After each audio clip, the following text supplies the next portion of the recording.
रात के 10 बजे हैं। अस्सलाम वालेकुम। ये रेडियो पाकिस्तान है। मुजाहिद खान से खबरें सुनिए।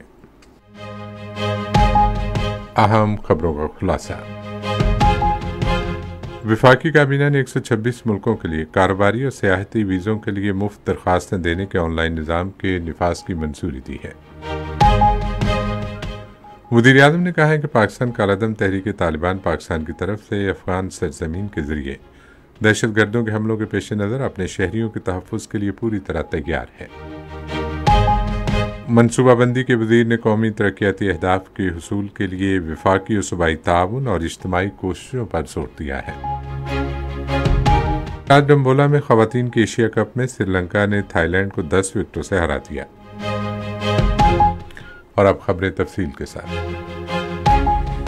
वफाकी काबीना ने ऑनलाइन वीज़ा दरख्वास्तों के निज़ाम के निफाज की मंजूरी दी है, जिसके तहत 126 मुल्कों के शहरी 24 घंटे के अंदर कारोबारी और सियाहती वीज़े हासिल कर सकेंगे।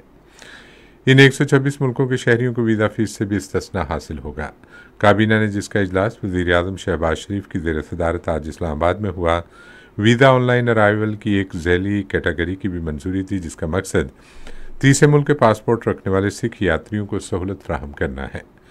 इस सिलसिले में वजारत दाखिला में एक डैशबोर्ड कायम किया जाएगा ताकि ऑनलाइन वीज़े के निज़ाम की निगरानी की जा सके। काबीना ने मुल्क के मुख्तलिफ शहरों में खुसूसी और बैंकिंग अदालतों के नोटिफिकेशन की मंजूरी दी। ये अदालतें security and exchange commission of Pakistan के तहत काम करेंगी। वफाकी काबीना ने एक करारदाद भी मंजूर की, जिसमें इसराइल की मजम्मत और फ़लस्तीनियों की हिमायत की गई है और जंगी जराइम के इर्तिकाब पर इसराइल के खिलाफ मुकदमा चलाने का मुतालबा किया गया है। इजलास में कहा गया कि इसराइली फोर्सेस की शदीद बमबारी से शहरी आबादी, हस्पताल, स्कूल, अक़वाम मुत्तहिदा के दफातर और सहाफ़ी कुछ भी महफूज नहीं है। इजलास में कहा गया कि मकबूजा फ़लस्तीनी इलाके कब्रिस्तान और मलबे का ढेर बन चुके हैं। इजलास में मज़ीद कहा गया कि आलमी अदालत इंसाफ फ़लस्तीनी इलाकों में इसराइली इक़दाम को पहले ही गैर कानूनी और बैनुल-अक़वामी कानून के मुनाफिक करार दे चुकी है। इजलास में इस मसले से मौसर तौर पर निपटने के लिए तमाम बैनुल-अक़वामी फोरम्स पर इस्लामी ममालिक की जानिब से एक मरबूत हिकमत अमली की ज़रूरत पर भी जोर दिया गया। वज़ीर-ए-आज़म मोहम्मद शहबाज शरीफ ने कहा है कि पाकिस्तान में तहरीक तालिबान पाकिस्तान की जानिब से अफगान सरजमीन से दहशतगर्दों के हमले नाकाबिल कबूल हैं और पाकिस्तान अपने शहरियों के तहफ़्फ़ुज़ के लिए पूरी तरह तैयार है। उन्होंने आज इस्लामाबाद में वफाकी काबीना के इजलास की सदारत करते हुए कहा कि पाकिस्तान इस मसले को मुज़ाकरात और पुरअमन तरीक़ों से हल करना चाहता है। वज़ीर-ए-आज़म ने अपने कलमात में दहशतगर्दी की लहर को पाकिस्तान के खिलाफ साजिश करार दिया, क्योंकि ये ऐसे वक्त में हो रही है जब इत्तेहादी हुकूमत मुल्क की तरक्की के लिए कोशा है। शहबाज शरीफ ने कहा कि हमने बगैर किसी भी शिकायत के लाखों अफगान बाशिंदों की मेज़बानी की और अपने भाइयों की तरह उनका ख्याल रखा और कभी उन्हें बोझ नहीं समझा।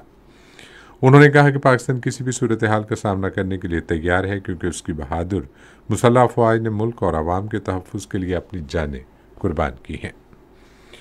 वज़ीर मनसूबाबंदी एहसन इकबाल ने तेज़ी से बढ़ती हुई आबादी, सेहत के शोबे की खामियों और तालीमी शोबे में कोताहियों समेत मौजूदा चैलेंज से निपटने के लिए वफाकी और सूबाई हुकूमतों के दरमियान ताउन पर जोर दिया। आज इस्लामाबाद में वज़ीर मनसूबाबंदी ने सूबाई वज़रा के आला सतह के इजलास की सदारत करते हुए ख़ास तौर पर 7वीं मरदमशुमारी के नताइज की रोशनी में कौमी तरक्याती अहदाफ के हसूल के लिए इज्तिमाई कोशिशों पर जोर दिया।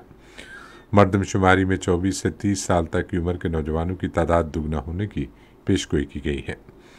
वफाकी वज़ीर ने ज़ियाबतीस, हेपेटाइटिस, तपदिक, ग़िज़ाइयत की कमी और स्कूल से बाहर बच्चों जैसे मसाइल का हवाला देते हुए सेहत आमा और तालीम के शोबों में मुल्क के पीछे रह जाने पर तशवीश जाहिर की। वज़ीर निजकारी अब्दुल अलीम खान ने चीनी कंपनियों को पाकिस्तान में कारोबार दोस्त पॉलिसियों से फ़ायदा उठाने की दावत दी है। वो आज इस्लामाबाद में चीनी सफ़ीर जियांग साइडोंग से गुफ्तगू कर रहे थे। वफाकी वज़ीर ने कहा कि पाकिस्तान चीन समेत 126 मुल्कों के ताजरों के लिए वीज़े की आसान सहूलत फराहम कर रहा है। उन्होंने इस बात का इरादा किया कि पाकिस्तान चीनी सरमायाकारों की जामे सिक्योरिटी यकीनी बनाएगा। सनत और पैदावार के वज़ीर राना तनवीर हुसैन ने कहा है कि हुकूमत बिजली सारिफीन को रिलीफ की फ्राहमी के लिए तमाम मुमकिन इक़दाम कर रही है।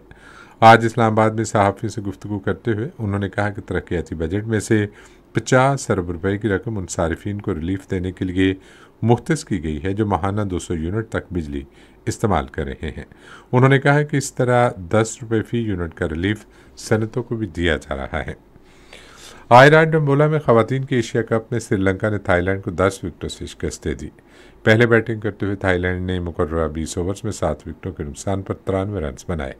जवाब में श्रीलंका ने मुकर्ररा हदफ बगैर किसी नुकसान के 11.3 ओवर्स में हासिल कर लिए। इससे कबल आज के पहले मैच में बांग्लादेश ने मलेशिया को 114 रन से हरा दिया। इसी के साथ खबरें खत्म हुई। मजीद खबरों और तस्वीरों के लिए आइए हमारी वेबसाइट पर, पता है radio.gov.pk और फेसबुक के link radio Pakistan news official पर बराह रास्त वीडियो स्ट्रीमिंग भी मुलाहिजा कीजिए।